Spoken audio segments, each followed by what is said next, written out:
अस्सलाम वालेकुम। क्रिकेट हंगामा में नसीम राजपूत BTV के तमाम नाजरीन से मुखातिब है।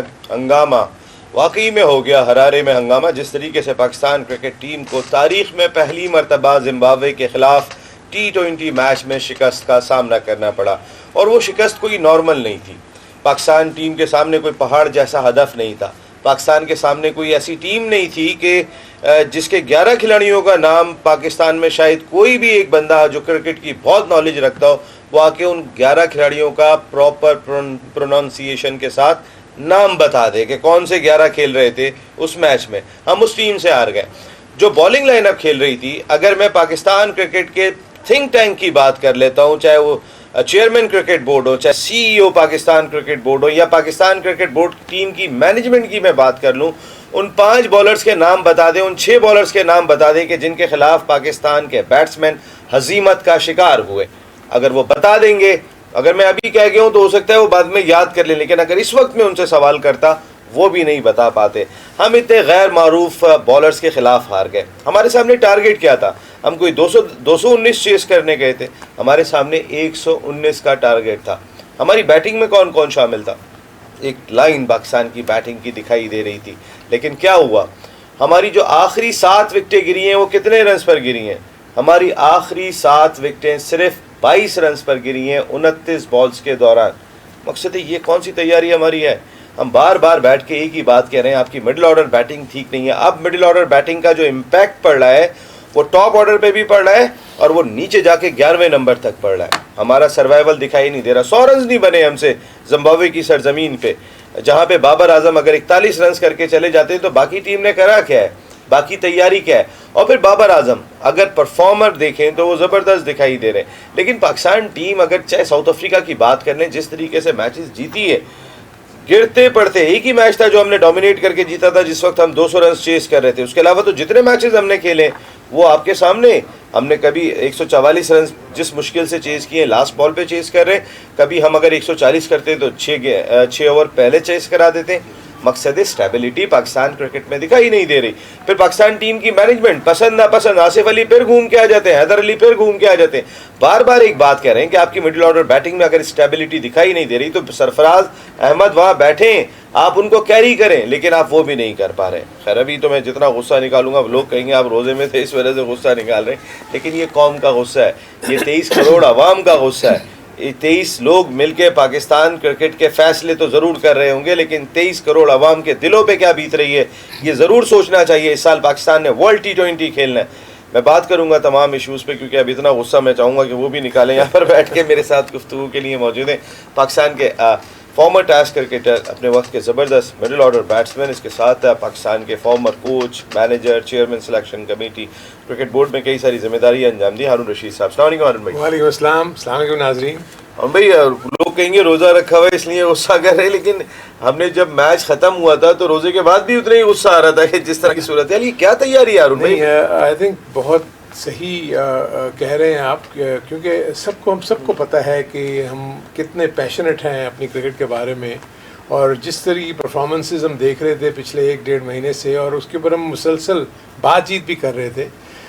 मुझे अफसोस सिर्फ ये होता है कि जब भी पोस्ट मैच इंटरव्यूज़ होते हैं तो अब तो एक नई चीज़ शुरू हो गई है कि वो ब्लेम गेम होना शुरू हो गया है कि मैंने तो उसको नहीं लिया था, मैंने तो उसको नहीं कहा, मेरी से नहीं है इसमें, सिलेक्शन में मुझसे कोई नहीं पूछता। लेकिन ये सारी चीज़ें, हाँ, ये सारी चीज़ें जो है ना वो अलग रह गई हैं। देखिए, हम पहले से ये कह रहे थे कि आपका जो विज़न है, जो आपने वर्ल्ड कप पे लेके जाना है, उसमें कहीं ना कहीं आपको कमी नज़र आ रही है। मुझे अभी तक समझ में नहीं आया कि जब आपको मिडिल ऑर्डर बैटिंग में प्रॉब्लम हो रही है, और सबको पता है कि बैटिंग में प्रॉब्लम हो रही है, आप एक ओपनर को नंबर 5-6 पे लेके जाने की कोशिश कर रहे हो। मैं हैदर अली के पॉइंट ऑफ व्यू से बात कर रहा हूँ। Whereas Sarfaraz experience batsman आपके पास मौजूद है। दुनिया भर में हमारे पास ये चीज़ें मौजूद हैं नसीम के 2-2, 3-3 विकेट कीपर्स खेल रहे हैं। क्या मतलब, यहाँ तो आपने उसको बटलर खेल रहे हैं, आप देखे ना, पंत, और वहाँ वो भी दूसरा भी खेला था, धोनी के साथ भी खेले ना, कार्तिक भी खेलते थे। व्हाट आई मीन टू से इसके क्या सरफराज को टीम में इसलिए लिया है कि ये प्रेशर जो है मीडिया का उससे दूर हो जाए? इससे तो मुझे यही लग रहा है के लिए लिया है। नो, पानी पिलाएंगे। फॉर्मर कैप्टन सर पानी पिलाने भेजते हैं उसे। आई नो, मेरा कहने का मतलब कि एक की फिगर जिसने आपको T20 में बहुत कामयाबी पे हासिल दिलाई है, एज कैप्टन उसने आपको चैंपियंस लीग, पाकिस्तान का वाहिद खिलाड़ी जिसकी क़यादत में पाकिस्तान 2 आलमी टाइटल जीता है, under 19 world cup then champions trophy. So what I mean to say is कि अगर तो वो इस काबिल नहीं है तो फिर वो 11 में या 15 में या 20 में क्यों है? अगर वो नहीं है तो आपके स्कीम में थिंग्स में नहीं है तो आप उसको निकाल दें। अब अगर वो है तो आप उसको यूटिलाइज ही नहीं कर रहे। अब आप मुझे ये बताएं कि अब एक मैच रह गया है कल, पहले तो सबसे पहले मुझे ये बताएं कि इतनी अच्छी पिच जो कि मैं समझता हूँ 119 run, 6 run and over, Pakistan की बैटिंग लाइनअप, इवन के आप किसी क्रिकेट एसोसिएशन की भी लाइनअप को अगर आप ले जाएं तो वो भी ये रन अचीव कर लेंगे। और बॉलिंग जैसे कि आपने बताया, वाकई मुझे भी नहीं नाम आते, 2 के बता दें चले आप मुझे, 5 छोड़ें, 6 के 6 नहीं बताए। मुझे बर्ल का तो नाम याद है और एक वो मत्सकाजा का नाम याद है जिसमें जो लेफ्ट आर्म वो भी आपको मत्सकाजा और ये वो जरा नहीं प्रोनाउंसिएशन पता उनका, मैं आपको बता रहा हूँ। नहीं ऑब्वियसली देखिए उनके नाम टूटा और पता नहीं कौन कौन जो है ना वो खेल रहे हैं वहाँ पे। नहीं देखिए प्रोनाउंसिएशन इज समथिंग एल्स। देखिए मैं वही कह रहा हूँ कि Zimbabwe in tatters as far as their cricketing structure is concern. ठीक है, उन्होंने कैसे भी मतलब अपनी टीम को उन्होंने दोबारा वापस को ब्रेंडन टेलर को बुलाया, देन उनके एक्सपीरियंस प्लेयर्स शॉन विलियम्स और क्रेग अर्विन्स वो बाहर हो गए, वो अनफिट हो गए। सो इस टीम में अगर पाकिस्तान की ये टीम भी अगर 119 रन नहीं कर सकती तो लम्हा फिक्रिया तो है ना। आप वर्ल्ड कप की तैयारी की हम बात कर रहे हैं और आपके पास अब क्या, आप दोबारा वापस 0 पे आ गए। आपने पिछले 1-1.5 साल से जो चीज़ों को लेकर चले तो आगे फिर वहीं खड़े हो गए। अब आप फिर से बात करेंगे। अब तो तमाम लोगों ने इंक्लूडिंग प्लेयर्स ने बातें करनी शुरू कर दी हैं। शोएब मलिक भी ट्वीट कर रहे हैं, अब आमिर भी ट्वीट कर रहे हैं, इंटरव्यूज़ दे रहे हैं। सो देयर इज़ अब तो एक केओस की मुझे सिचुएशन नज़र आ रही है, क्योंकि मैं नहीं समझता कि जो शोएब मलिक ने जो ट्वीट किया है या जो आमिर ने जो बातें की हैं क्या उनकी दोबारा जगह बनेगी टीम में। I have my doubt. नहीं, लेकिन बात सारी हो रही है कि या तो फिर अब एक चैलेंज जा रहा है टीम मैनेजमेंट के लिए। मुझे ऐसा लग रहा है कि किसी इस टीम मैनेजमेंट को देखिए, पहले भी लोग बात कर रहे थे। अब आप हारून भाई, एक सिंपल सी एग्जांपल है, एक फॉर्मर कैप्टन जिसने इस मुल्क को 2 टाइटल जीता है, आप उसको रिस्पेक्ट नहीं दे रहे। आप पता चलता है कि आप उसको पानी पिलाने के लिए भेज रहे हैं जहाँ दानिश अजीज़ बैठा हुआ है, जहाँ वसीम बैठा हुआ है, जहाँ अरशद इकबाल बरकी बैठा हो, और आप सरफराज से कहो कि पानी लेकर जाओ। तो आप जो पैगाम दे रहे हो, आप ये बताने की कोशिश कर रहे हो वी आर द चौधरीज, अल्लाह माफ़ करे कि हम पता नहीं क्या ताकत है और हम ही ताकत का सरचश्मा है। देखें, अल्लाह को भी बहुत सारी चीज़ें बुरी लगती हैं। मोहम्मद आमिर बोले थे, किस अंदाज से बोल के गए। मिसबा के तो उनकी कोई लड़ाई नहीं है ना, मिसबा के साथ तो अच्छा क्रिकेट खेले हुए हो, लेकिन उन्होंने माहौल देखा कि इस वक्त ड्रेसिंग रूम का क्या है। शोएब मलिक पसंद ना पसंद और जितनी वो बात करके चले गए, आने वाला वक्त क्या पैगाम दे रहा है, ये बहुत ही बड़ा एक मेरा ख्याल है लम्हा फिक्रिया होगा कि अगर ये सीरीज़ खुदा ना खास्ता, क्योंकि इस मैच के बाद कहीं ना कहीं डैंड पड़ा है, अब अगला मैच चलें जीत जाएंगे, अच्छा फिर सरफराज को एक मैच खिला लेंगे आप, हो सकता है कि मिडिल में खिला लें, हो सकता है आप शर्जील को लेके गए थे। भाई शर्जील को किस लिए लेके गए हैं आप क्या मकसद है कि अगर आपकी मिडिल ऑर्डर बैटिंग में स्टेबिलिटी नहीं है तो रिजवान को नीचे ले आते, आपके पास ओपनर तो मौजूद था, अगर नहीं खिलाना सरफराज को तो वहाँ स्टेबिलिटी दे सकते थे। नसीम, जो सबसे जो मुझे हैरान कुन बात ये नज़र आती है कि आप ये देखें कि दुनिया भर में जो T20 के ओपनर्स होते हैं ना, वो ओपन बैटिंग करते हैं। ये वाहिद हमारा मुल्क है जिसमें जो T20 का ओपनर है वो तो नंबर 3 पे बैटिंग कर रहा है और जो मिडिल ऑर्डर बैट्समैन है वो ओपन कर रहे हैं। यानी आपने मेकशिफ्ट ओपनर्स को, बाबर को और रिजवान को, नो डाउट उन्होंने अच्छी परफॉर्मेंस की है, बट आपको याद होगा अगर वार्नर टीम से बाहर होते थे तो स्मिथ ने भी ओपन किया हुआ है वहां पर ऑस्ट्रेलिया में, किया हुआ है। लेकिन द मोमेंट वार्नर वापस आते हैं तो वार्नर वापस चले जाते हैं विराट स्लॉट पे। विराट कोहली ऊपर गए कि उनको प्रॉब्लम हुई थी रोहित शर्मा को, अभी बट द मोमेंट शर्मा वापस बेंगलोर से इस वक्त आईपीएल में ओपन कर रहे हैं, लेकिन उन्हें पता है कि शिखर धवन और रोहित शर्मा मौजूद है तो मेरी जगह ये बनती है। सो द थिंग इज, जिम्मेदारी ये लेनी है। आप देखें ना क्या हुआ, आपने 2 बंदों के ऊपर डिपेंड किया, रिजवान फेल हुए, बाबर आजम थोड़ा अरसा रुके, उसके बाद क्या हुआ, आपकी नीचे वाली बैटिंग लाइन में कुछ भी नहीं है आपके पास, और वो मुसलसल कह रहे हैं कि मिडिल ऑर्डर मुसलसल फेल हो रहा है। अब मुझे बताएं कि कैसे आसिफ अली का चांस बनता है और सरफराज का चांस नहीं बनता। हम यहाँ कोई सरफराज को एडवोकेट नहीं कर रहे हैं, नहीं कर रहे हैं, हम पाकिस्तान को कर रहे हैं, पाकिस्तान के पॉइंट ऑफ व्यू से बात कर रहे हैं। क्या जो थिंक टैंक या जो टीम मैनेजमेंट बैठी है उसने सिर्फ अपनी नज़रों के आगे रखना है कि पाकिस्तान के इंटरेस्ट को सामने रखना है। लाइकिंग डिसलाइकिंग की बात अगर शुएब कहकर गए तो फिर Asif Ali is the one of the biggest example sir. वो तो नजर आ गई है, वो तो एक्सपोज हो गई। उस पे तो मिसबा कह रहे हैं कि इसको तो सिलेक्शन कमेटी ने सिलेक्ट किया है। इसीलिए मैं आपको कह रहा हूँ ना कि जो अच्छा परफॉर्म कर रहा है तो उसका कोई नाम नहीं लेता मेरे लिए। भाई सिलेक्शन कमेटी ने सिलेक्ट किया है तो सरफराज को किसी इंडियन सिलेक्शन कमेटी ने सिलेक्ट किया है, या अगर दानिश अजीज अब तक नहीं खेल पा रहा था उसको साउथ अफ्रीका की सिलेक्शन कमेटी ने मुंतखब किया है। देखो भाई सबको पाकिस्तान की सिलेक्शन कमेटी ने मुंतखब किया है। नसीम, आप किसको चांस दे रहे हो वो नजर आ रहा है। नसीम मैं आपको बताऊं, ये बहुत अनपॉपुलर होगा जो मैं बात करने जा रहा हूँ, लेकिन ये फैक्चुअल पोजीशन है जो कि मैं आपको बताने जा रहा हूँ। सबसे बड़ा मसला हमारे इस मुल्क में यह है कि हमारे यहाँ मुल्क में बड़े नामों का काम है। इस मुल्क में बड़े नाम जो है ना वो ऐसा है कि उनके खिलाफ अगर आपने कोई बात कर दी तो आपने कोई गुनाह कर दिया, क्योंकि वो ऐसे सेक्रेड लोग हैं कि जिनके मुतालिक आप कुछ नहीं कह सकते, इसलिए कि वो ज़्यादा क्रिकेट खेले हुए हैं। यहाँ पर जो मेरिट का जो मेयार है ना वो ज़्यादा क्रिकेट खेलना है, वो सूझबूझ का इतना अमल नहीं रहता। क्योंकि अब मुझे बताएं कि अगर मैं किससे बात करूं, कितने टेस्ट मैच खेले हो, ड्रेसिंग रूम में मैं बैठा हुआ होता था, जो हमारे प्लेयर्स बात कर रहे होते थे, सामने से चीफ सेलेक्टर गुजरता था, मैं मैनेजर था टीम का, जब चीफ सेलेक्टर सामने से गुजर रहा था आपस में बात, ओए कितने टेस्ट मैच खेले हैं, वो 12 टेस्ट मैच, वो 2 टेस्ट मैच, ऐसा हम सेलेक्ट करता है। You know this is how आपका माइंडसेट है। आपके जो प्लेयर्स जो हैं वो ये समझते हैं कि जिसने ज्यादा मैचेस खेले हैं उसी का सारा हक बनता है, रिस्पेक्ट उसी की है।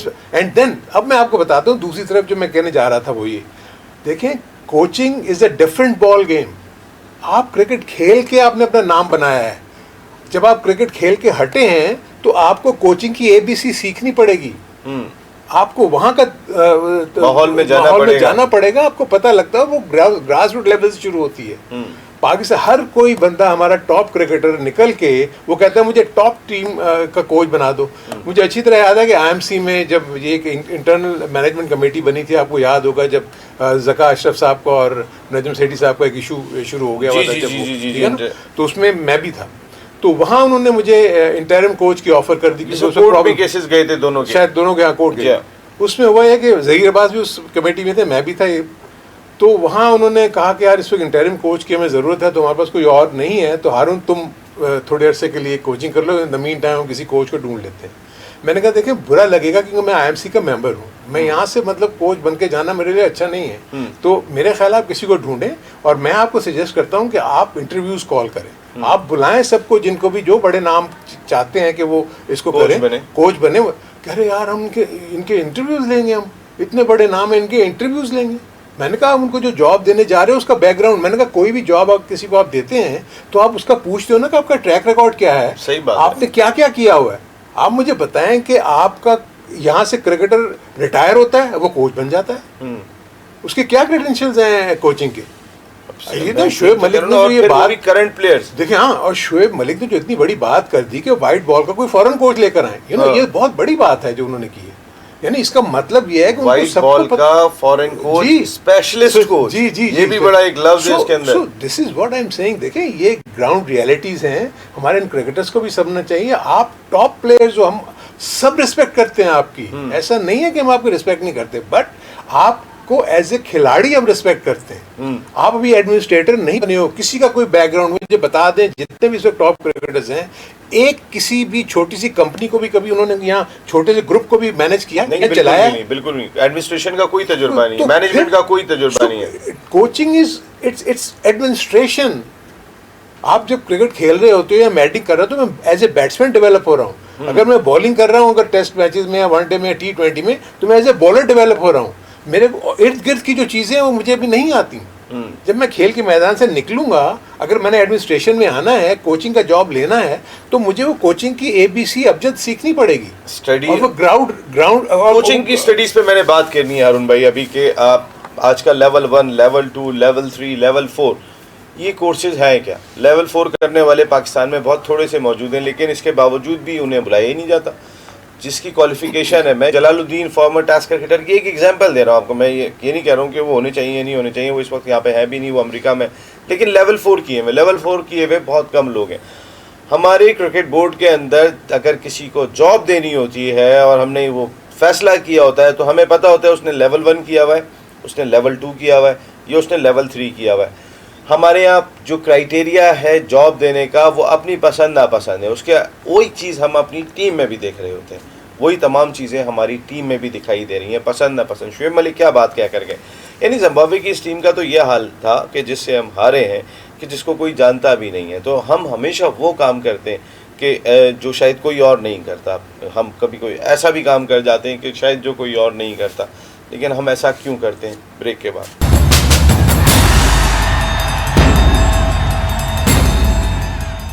क्रिकेट हंगामा में एक मरतबा फिर आपको खुश आमदीद कहते हैं। अभी एक हंगामा तो हो गया हरारे में, लेकिन अल्लाह ना करे कि ये हंगामे हम इस साल अक्टूबर नवंबर में होने वाले वर्ल्ड T20 में देख रहे हो। ये 23 करोड़ आवाम जितना प्यार करती है क्रिकेट खेल से, अब कोई और चीज़ नहीं बची है इस मुल्क में जो हमें एक लड़ी में पिरो दे, जो हमें एक जगह ला के खड़ा कर दे। खैबर से लेके चमन तक पाकिस्तान क्रिकेट टीम जब मैच खेल रही होती है, हर आदमी पाकिस्तान जिंदाबाद का नारा लगा रहा होता है। ना कोई सियासी जमात है, ना कोई सियासी लीडर है, ना कोई नॉर्मल लीडर है, ना कोई NGO है, ना कोई इदारा है जिस पूरी कौम को एक जगह पे लाके खड़ा कर दे। अब एक क्रिकेट खेल रह गया, हॉकी हम तबाह कर चुके हैं, स्क्वॉश हम तबाह कर चुके हैं। ऐसा ना हो कि क्रिकेट को भी उसी जानिब हम लेकर जा रहे हैं। अरुण भाई, बात सारी यही मैं कर रहा था कि हम तबाह करने में बहुत काम कर चुके हैं ऑलरेडी। इस वक्त जो पसंद नापसंद का आंसर है, ये पाकिस्तान क्रिकेट को किस सिमत में लेके जा रहा है। और एक मेरा सवाल है बड़ा, मैं इस बात को बहुत गौर से देख रहा था। Babar Azam as a leader, देखें एक ही हमारा टॉप परफॉर्मर है इस वक्त। रिजवान की फॉर्म बहुत अच्छी लगी हुई है, क्या करते हैं क्या नहीं करते हैं, अल्लाह करे इसी तरह की उनकी फॉर्म चलती रहे। लेकिन बाबर हमारा लीडर और एक बड़ा परफॉर्मर जो वर्ल्ड क्रिकेटर्स के साथ कॉम्पीट करता हुआ दिखाई दे रहा है, अगर उसकी परफॉर्मेंस का ग्राफ भी नीचे आ जाता है, खुदा न खास्ता अगर जिस तरह के फैसले हो रहे हैं, टीम की परफॉर्मेंस है, उस वक्त हम कहाँ जाके खड़े हो जाते हैं? देखिए, कहीं भी आपको मैं बताऊं कि जो लीडरशिप की आप बात कर रहे हैं, अभी तक तो ठीक है, बाबर के ऊपर प्रेशर इतनी नहीं पड़ी। अभी आपको पढ़ना शुरू हो गया, कल के मैच पर डेफिनेटली वो बहुत ज़्यादा अंडर प्रेशर होगा। तो उसकी अगर अपनी परफॉर्मेंस इफेक्ट कर गई तो आपको बस एक दो ही प्लेस हैं। ऑब्वियसली हफीज़ थोड़ा आउट ऑफ फॉर्म में, आई होप कि वो फॉर्म में वापस आए। लेकिन जब आप देखें ना, 2 बंदे एक मैच में रन नहीं कर सके तो आपकी टीम का क्या हाल हो गया, बिकॉज नीचे बैकअप कुछ नहीं है। मसला ये है कि हमारी पाकिस्तान की टीम जो है ना, इस वक्त वो बहुत ज़्यादा डिपेंडेंट है एक या 2 परफॉर्मर्स पे, जो कि दुनिया भर में ऐसा कहीं भी नहीं है। अगर आपके टॉप परफॉर्मर्स आउट होते हैं तो नीचे वाले उनको संभाल लेते हैं। वेयर एज पाकिस्तान में अभी तक ऐसा हमने नहीं देखा कि अगर आप जिनके ऊपर डिपेंड कर रहे हैं वो फेल हों तो नीचे वाले उनको संभाल लें। तो ये एक इशू डेफिनेटली है बाबर के लिए। मेरी तो सिर्फ यही है कि जो भी आपने पसंद और नापसंद की बात की, तो पसंद और नापसंद कुछ नहीं होती, पाकिस्तान का इंटरेस्ट सबसे पहले होता है। आपने जो भी काम करना है पाकिस्तान के इंटरेस्ट के लिए करें। अगर आप देखते हैं कि एक प्लेयर आपका दोस्त है, अगर वो अच्छा नहीं है तो जरूरी नहीं आप उसको बैक मत करें। क्यों करेंगे? आप उसका नुकसान पाकिस्तान को पहुंचाएंगे ना। अगर उसके रिप्लेसमेंट में एक ऐसा प्लेयर मौजूद है जो आपको डिलीवर कर सकता है तो आपको उसके लिए जाना चाहिए। ये एक डेफिनेटली इशू है जिसको करना है। कल के मैच में कोई एक्सक्यूज़ जो है वो नहीं दे सकते आप। यानी 119 रन, 6 रन एन ओवर आपको चाहिए, और आपको सिर्फ ना बाउंड्री चाहिए ना आपको सिंगल्स चाहिए, बीच में एक आध बाउंड्री तो खुद ही मिल जाती है। मैंने आपका ट्वीट देखा था जिस वक्त जिम्बाब्वे बैटिंग कर रही थी, हारून भाई का ट्वीट आया, मुझे वो वाकई में कमाल ट्वीट था। शर्मिंदगी इसलिए हो रही है, मैं आपको बताऊं, मुझे मुझे भी मैं इसलिए शर्मिंदगी हुई कि मैंने जब जिम्बाब्वे को बैटिंग करते हुए देखा तो मुझे ऐसे लग रहा था कि एक छोटी सी क्लब टीम बैटिंग कर रही है। सही बात है हारून भाई। और वो 119 रन पे आउट हुए तो मैंने यही लिख दिया कि ICC को ये सोचना पड़ेगा, इसको रिविजिट करें कि क्या जिम्बाब्वे को स्टेटस कंटिन्यू करें या ना करें।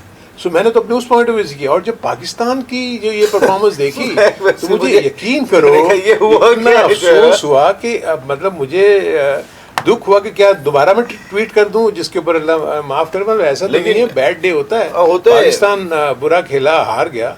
लेकिन हारून भाई, जिस टीम के बारे में आप जैसा आदमी, यानी कि इतना एक्सपीरियंस, और आप कह रहे हो कि इस टीम के जो इनको स्टेटस दिया गया है, इस स्टेटस को चेक करो भाई इंटरनेशनल क्रिकेट काउंसिल, और हम उससे ज़्यादा, उससे 10 गुना ज़्यादा बुरे अंदाज से हार जाए। यानी कि हम 119 छोड़े, हम 100 नहीं कर रहे हो। हमारी जो आखिरी 7 विकेटें हैं वो जो है वो 22 रन पे गिर रही हैं 29 गेंदों के दौरान में।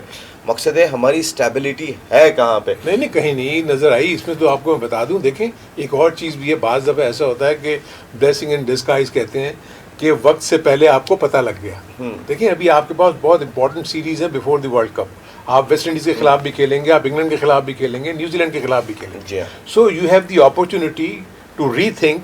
आप बैठे वापस जाकर और सोचेंगे हम कहाँ हमारे जो लूप होल्स हैं। मैं ये नहीं कहता कि आप अगर अच्छा भी कॉम्बिनेशन बना देंगे तो आप हारेंगे नहीं, आप फिर भी हार सकते हैं, बट एटलीस्ट आपको ये होगा कि मैंने अपने 11 तो ठीक उतारे थे ना। कम से कम दिल से तो मुतमईन होंगे ना कि मैंने कोई मेरिट का कत्ल नहीं किया था। देखें ना अरुण भाई, कहीं ना कहीं अगर आप उठा के देखें, आपके जिस टीम के पास हम आज भी कह रहे हैं भुगो के, बहुत सारे लोग कहेंगे बाबर आजम इतना परफॉर्म कर रहे हैं, रिजवान इतना परफॉर्म कर रहे हैं, तो भाई अगर वो टॉप ऑर्डर पे परफॉर्म कर रहे हैं तो नीचे कोई नहीं है।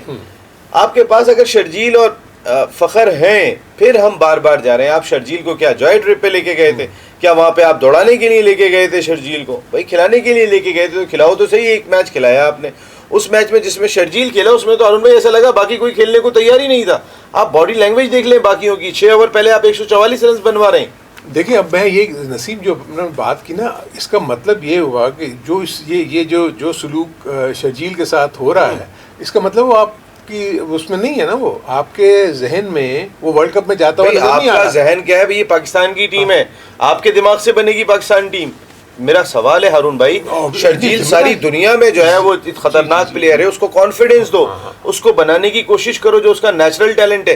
ये इनके बाबा जान की टीम है। देखो यही जो तुम बात कर रहे हो ना नसीम, यही तो मैं कह रहा हूँ कि आपको एक जिम्मेदारी सौंपी गई कि पाकिस्तान की टीम को लेकर आप एक ऐसी शक्ल दें कि जो इंटरनेशनल कॉम्पिटिशन में जाके या अवे सीरीज में या होम सीरीज में कामयाबियां हासिल करें। ठीक है, उस रास्ते में आप हारेंगे भी जीतेंगे भी, लेकिन अगर आप अच्छा कॉम्बिनेशन खिलाएंगे तो कम से कम ये चांसेस हैं कि आपकी अगर इस वक्त 20% चांसेस है जीतने के, तो आगे जाके आपके 50 से 60% हो जाएंगे।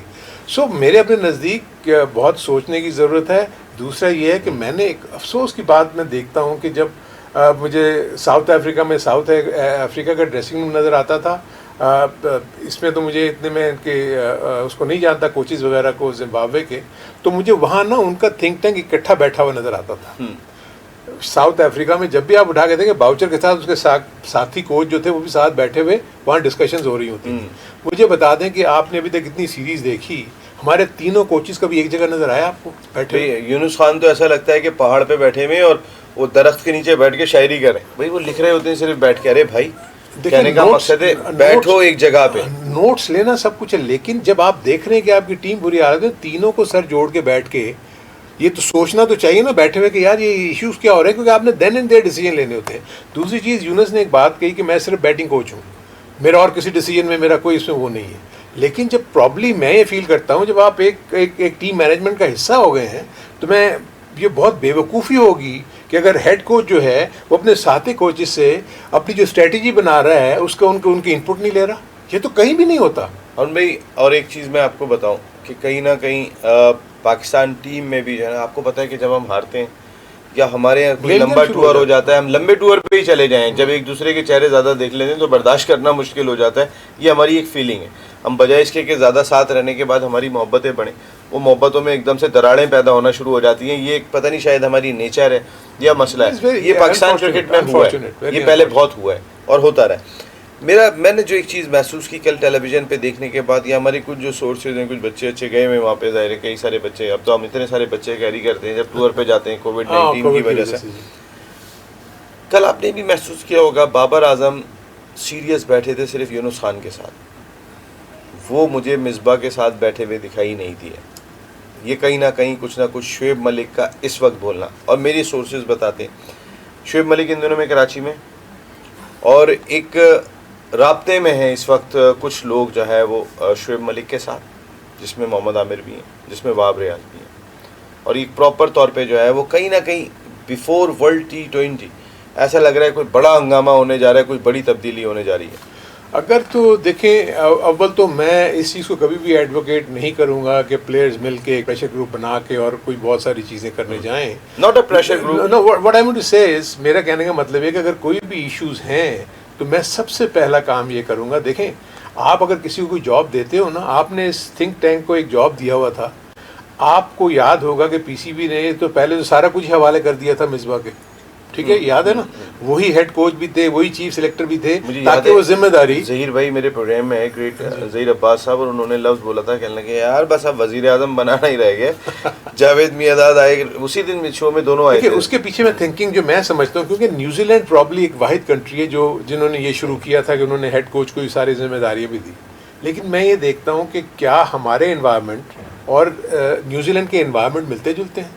क्या जो कॉम्पिटेंस का लेवल है हमारा, जो कोचिंग स्टाफ है जिसकी कोचिंग का बैकग्राउंड ही नहीं है, उनको आप मिला रहे हैं उन कोचेस के साथ जिनका बहुत ही एक्सपीरियंस है, बहुत क्वालिफाइड है, सारा कुछ है।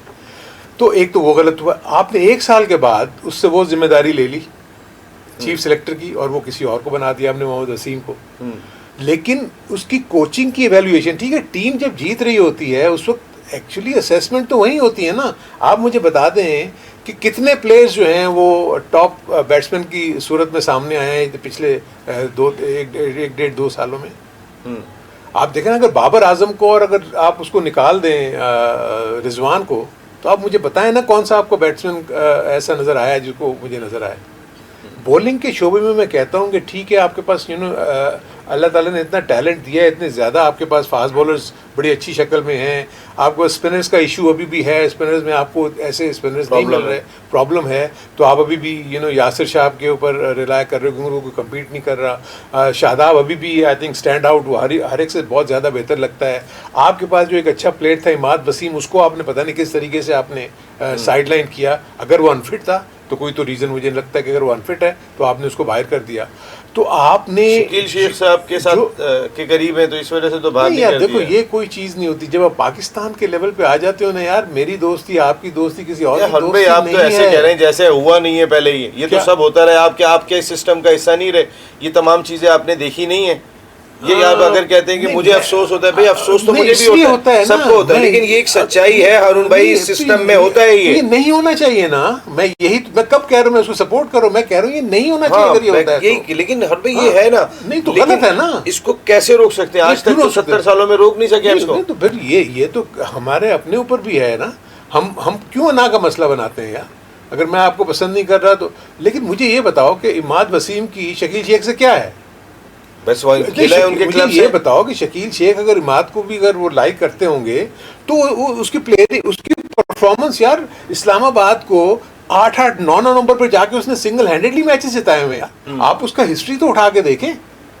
इमाद वसीम ने सिंगल हैंडेडली उस टीम को कामयाबियां दिलाई हुई हैं। तो हमने उसकी परफॉर्मेंस को देखना है, हमने ये देखना है कि वो किसके साथ है। It's not that. ये इस माइंडसेट को बहुत इंपॉर्टेंट बात कही है हारून भाई ने कि इस माइंडसेट को चेंज करना है। कल एक जो सोशल मीडिया पे तो ज़ाहिर मुख्तलिफ चीज़ें आती हैं, उसमें एक पाकिस्तान T20 टीम आई थी। उसमें पहला नाम था बाबर आजम, दूसरा मोहम्मद रिजवान, तीसरा या अल्लाह मदद, चौथा या अल्लाह मदद, पाँचवां या अल्लाह मदद। ये खिलाड़ियों के नाम है।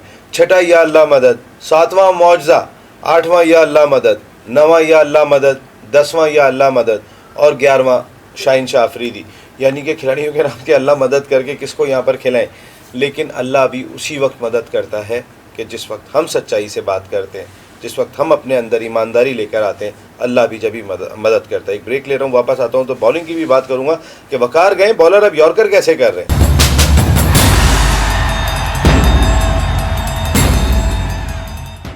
क्रिकेट हंगामा में एक मरतबा फिर आपको खुशामदीद कहते हैं। पाकिस्तान टीम जिम्बाब्वे से तारीख में पहली मरतबा T20 मैच हार गई। 15 मैच पाकिस्तान ने जीते थे लगातार। ये वर्ल्ड रिकॉर्ड कायम कर दिया था। कोई भी मुल्क ऐसा नहीं है कि जिसने किसी एक मुल्क के ख़िलाफ़ मुसलसल इतने मैच जीते हों। लेकिन पाकिस्तान ने जो है वो रिकॉर्ड तो तोड़ा था। उसके बाद जितने रिकॉर्ड कायम किए ये भी पाकिस्तान ही कर सकता है, कोई और नहीं कर सकता कि एक रिकॉर्ड बनाया हमने 15 मैच जीते किसी मुल्क के ख़िलाफ़, और उसके बाद पता चला कि तमाम रिकॉर्ड जो है वो सारे अपने खाते में लिया। एक बनाते हैं बड़ा, उसके बाद बिल्कुल नीचे। और मैं बॉलिंग की मैं बात कर रहा था क्योंकि हमारे पास टाइम थोड़ा सा कम होगा। हमारे बॉलर्स को मैंने यॉर्कर करते हुए देखा। वकार जब मौजूद होते हैं उनकी लेंथ मैंने ज़्यादातर पीछे देखी है। अब ये आगे स्लोअर वन भी कर रहे थे, छोड़ भी रहे थे। कल आपके यंग बॉलर्स ने बहुत अच्छी गेंद की। अरशद बरकी की बात कर लूँ, गुड डेब्यू, अच्छा था। आई थिंक देखिए, जो आप सामने ऑपोजिशन भी तो देखो ना। आई थिंक आपके सामने मतलब बैट्समैन कौन थे, उनको इतना आइडिया नहीं था कि यॉर्कर को किस तरह देखना उनके है। सामने भी तो ये बैट्समैन थे। हाँ, उनके वो तो हमारे तो बैट्समैन ने बहुत बुरी कारकर्दगी दिखाई ना। मैं तो अपने बॉलर्स के पॉइंट ऑफ व्यू से कह रहा हूँ कि एक स्ट्रांग बॉलिंग यूनिट था। देखिए ना, बॉलर्स ने तो अपना काम पूरा कर दिया था ना। अब 119 से ज्यादा और क्या क्या, उनको 50 पे आउट करते। जो आप स्लो वन और उसकी बात करो ना, कल बॉल अगर आप देखें पिच के ऊपर थोड़ा फंस रहा था, तो स्ट्रोक मेकिंग जैसी स्लो डिलीवरी करते थे तो दोनों तरफ से हिट लगना इतना आसान नहीं था। लेकिन मैं फील करता हूँ कि मैं सही कह रहा हूँ कि उनको 100 से ज़्यादा नहीं करना चाहिए था। आप देखेंगे आखिर में आके जो एकदम से कोई 20-25 रन 30 रन एकदम से जल्दी से ऐड हो गए, क्योंकि वो मारते चले गए और उसमें ये है कि उनको कनेक्ट भी हो गया और वो लोग रन्स कर गए। अगर पहले T20 में आखिर में रिजवान भी 20 ना करते ना, हाँ, तो आपका भी अंजाम यही वाला हो रहा था और इस वक्त बैठ के डबल हंगामा हो रहा होता। अब सही है। आई थिंक बॉलिंग के पॉइंट ऑफ व्यू से मुझे इतना कोई इशू नहीं है। हाँ, मुझे अभी भी देखें कंसर्न है। आई थिंक सोचना पड़ेगा इनको। मैं नहीं समझता कि उस्मान कादिर जो हैं वो भी तैयार हैं इंटरनेशनल लेवल के ऊपर क्रिकेट खेलने। जल्दी तोड़ लिया गया उन्हें, अभी पके नहीं है ना। हाँ, इसी तरह कल जैसे मैंने दानिश को भी बैटिंग करते हुए देखा, दानिश के भी फुटवर्क में कोई बहुत ज्यादा इंटरनेशनल लेवल की क्वालिटी वाली चीज मुझे बॉलिंग में भी कोई ऐसी चीज नहीं, बॉलिंग में भी कोई इतनी मुझे चीज नजर नहीं आई। इसलिए बहुत जरूरी है कि अभी से बैठ के पाकिस्तान के पॉइंट ऑफ व्यू से सोचें, मिल के बैठ के इस चीज़ का फैसला करें कि हमारे पास कौन से 15 से 20 खिलाड़ी ऐसे हैं। आप हारिस सुहेल की पोजीशन को देखें कि वो किस पोजीशन में है, शोएब मकसूद किस पोजीशन में है। आप आजम खान का तो मैं ये कहूँगा बिकॉज उसका इंटरनेशनल अभी बहुत यंग लड़का है, अगेन बहुत जल्दी ना हो जाए कहीं, क्योंकि सिर्फ हिटें मारना ही तो नहीं होता वहाँ। जैसे हमने देखा कि हैदर अली भी हिटें नहीं मार सके, ऐसा ना हो कि उनके लिए भी कोई बहुत ज़्यादा जल्दी हो। लेकिन PSL में आप इनको बड़ा क्लोजली वॉच करें। और टीम मैनेजमेंट के लिए कितना मुश्किल होता है सीनियर्स को हैंडल करना। जैसे शोएब मलिक का कल का स्टेटमेंट बहुत बड़ा है सर, ये ब्लास्ट है, ये हल्का नहीं है। आमिर जो पहले बात कर गए, देन शोएब मलिक ट्वीट पे कर गए। अब वो एक चैनल पे बैठे हुए भी हैं जहाँ पर आजकल प्रोग्राम कर रहे हैं वो रमज़ान में, वहाँ पे भी उनसे सवाल होगा, वहाँ पे और ब्लास्ट होनी है ये चीज़। क्या टीम मैनेजमेंट चाहती नहीं है? आप तो टीम मैनेजमेंट के बड़ा हिस्सा रहे, वो चाहती नहीं सीनियर हो? क्या टीम मैनेजमेंट खुद चौधरी बनना चाहती है, उन्हें कोई सीनियर नहीं चाहिए? मैं एक चीज़ आपको बताऊं कि जो टीम के सीनियर मेंबर्स होते हैं ना, वो सबसे ज़्यादा डिसिप्लिन होते हैं। ये मैं आपको बता दूं, क्योंकि मेरा जो तजुर्बा है, मैंने आज तक वसीम अकरम को बस में लेट होते हुए नहीं देखा। मैंने आज तक आकिब जावेद को, चाहे मैं कोच था चाहे मैं मैनेजर था, कभी लेट होते हुए नहीं देखा। मैंने किसी प्लेयर को, जो सीनियर प्लेयर है, वो तो अपना वो रोल मॉडल होते हैं, वो सबसे पहले आके अपने आप को पेश करते हैं ताकि जो यंगस्टर आ रहे हैं वो उनको फॉलो करें। आपने आकिब की बड़ी अच्छी बात की, पता है मैं सिडनी में थे हम लोग, तो हमारा सिडनी यूनिवर्सिटी के अंदर प्रैक्टिस सेशन था जहाँ इमरान भी खेले सिडनी यूनिवर्सिटी से, वाहिद पाकिस्तान के प्लेयर हैं। तो वहाँ जा रहे थे तो 5 मिनट लेट हुए। आकिब ने कहा, कहने लगे कि बस मेरी वजह से नहीं रुकेगी, बस पहुंचेगी वहाँ पे, मैं टैक्सी से आ रहा हूँ। तो सर ये डिसिप्लिन देना पड़ता है पहले, ठीक है ना। दूसरी चीज जो आपने कही ना, मुझे भी छोड़ के चले गए थे एक दिन में 4-5 मिनट लेट हुआ। हम लोग खाने पे जा रहे थे, रात को छोड़ गए थे। हम भी 3 टॉप प्लेयर्स को छोड़ के चले गए थे, वो फिर प्रेटोरिया खुद ही टैक्सी में आए। मैं भी टैक्सी से पहुंचा था वहाँ पे, लाल किला है वहाँ पे सिडनी में, वहाँ खाने पे रात को पहुंचे। जो आप बात कर रहे हो ना, जो मुझे इशू नजर आता है वो ये है कि उस जमाने में जो कोचेज जो होते ना, वो बड़े नाम नहीं होते थे। अगर मैं कोच था तो मैं ऑब्वियसली, मतलब मैं तो आप तकल्लुफ से काम नहीं, it's not that I am talking. देखो मैं वही बता रहा हूँ कि बड़ा प्लेयर यहाँ वो है जो ज्यादा मैचेस खेला हुआ है। 23 टेस्ट मैचेस वाला बड़ा प्लेयर नहीं है, 70 मैचेस वाला बड़ा प्लेयर है। तो गेटिंग माय पॉइंट। सो हमारे यहाँ जो थिंक टैंक बैठा हुआ है ना, वो सब का सब टॉप का हुआ। यहाँ आके आप जो बात कर रहे हैं उनका ईगो क्लैश ना हो, that could be a possibility. देखें क्यों खबरें आ रही हैं कि वकार की तरफ से कि अब वो शायद कंटिन्यू ना करें। आपने अखबारात में खबरें देखी, वकार गए सिडनी, और क्यों खबर नहीं, असल में वही जो ईगो क्लैश है। ईगो क्लैश हो या ना हो, हारून भाई यहाँ पे हमारा प्रोग्राम भी खत्म हो रहा है, लेकिन मैं आपको बता दूं कि ऑब्वियसली ये तो किसी क्रिकेट हंगामा में बात करेंगे, आपके कोचिंग का भी पूरा मैं रोल बताऊंगा, कोचिंग का रोल क्या होता है। और फिर मैं आपको ये भी बताऊं कि यूनुस खान को जब मैंने सेलेक्ट किया था तो उस वक्त के कोच ने मुझे क्या कहा था। ये बड़ी तारीखी बातें, क्योंकि तारीखी शख्सियत हमारे साथ मौजूद है। थैंक यू वेरी मच हारून भाई, बहुत बहुत शुक्रिया। हंगामा हो जाएगा अगर कल का मैच आप नहीं जीते, इसलिए थोड़े से अकल के नाखुन ले लें। ईगो क्लैश अगर टीम मैनेजमेंट में होगा तो उसके असरात पूरी टीम पे पड़ रहे हैं, क्योंकि इस टीम में तो स्टार है ही नहीं। इस टीम में स्टार हैं कितने, सारे बच्चे चूजे आप लेकर जाते हैं, आपको पसंद ही नहीं। आप देखें ना, शोएब मलिक बोलते हुए दिखाई दे रहे हैं, मोहम्मद आमिर बोलते हुए दिखाई दे रहे हैं। आने वाले वक्त के अंदर और कोई सीनियर, अगर सिर्फ कोई ऐसा आला आ जाए ना, कोई एक मीटर आ जाए कि हर खिलाड़ी के दिल के अंदर लगा के उसकी आवाज़ सुन ली जाए, जो बैठी हुई है इस वक्त टीम जिम्बाब्वे में, तो बहुत सारे लोग चीखते हुए दिखाई देंगे, शायद जिस तरह आमिर भी नहीं चीखे, जिस तरीके से शुएब मलिक भी नहीं चीखे, क्योंकि हमारे अंदर एक ईगो प्रॉब्लम है। जो अभी हारून भाई ने भी बात की थी, मैंने इतने टेस्ट खेले, मैं इतनी क्रिकेट खेला हूँ, मेरे फलाने रन हैं, मैंने ये रिकॉर्ड कायम किया है। वो भाई आपने किया था, वो पहले किया था, ख़त्म करें, अब उस चीज़ को भूल जाए। अब आप टीम मैनेजमेंट का हिस्सा हैं, जो लड़के हैं उनको ग्रूम करना आपका टास्क है, ना कि आपका टास्क ये दिखाई देता है कि मैंने ये किया था, मैंने वो किया था। जब आप ये करते रहेंगे, मैंने ये किया था, मैंने वो किया था, तो जो बैठा हुआ है नया लड़का, वो कुछ भी नहीं कर पाएगा। वो कुछ भी नहीं कर पाएगा तो 23 करोड़ आवाम का दिल दुखेगा। आप कल जिस अंदाज से 99 रन पे आउट हुए, उसने तकलीफ पहुंचाई है पूरी कौम को, उसका मदावा करें। ये कि आप जिम्बाब्वे से मैच जीत लेंगे या टेस्ट मैच जीत लेंगे, ये मदावा नहीं है। आपने प्रिपरेशन क्या सीखी, आपने सच्चाई कितनी दिखाई, वही आसिफ अली खिलाते रहेंगे तो फिर मदावा नहीं होगा। मैं को तोड़ी अपनी मैं को ख़त्म कर दें, अपनी पसंद नापसंद को ख़त्म कर दें। बहुत सारे लोग जब देख रहे होते हैं मुख्तलिफ़ किस्म के स्टेटमेंट्स, उससे दिल दुख रहा होता है। नसीम राजपूत, हारून रशीद साहब आपसे इजाज़त चाह रहे हैं। कल तीसरा T20 मैच है, उसके बाद फिर मुलाकात करते हैं। टिल दैन, अल्लाह निगहबान।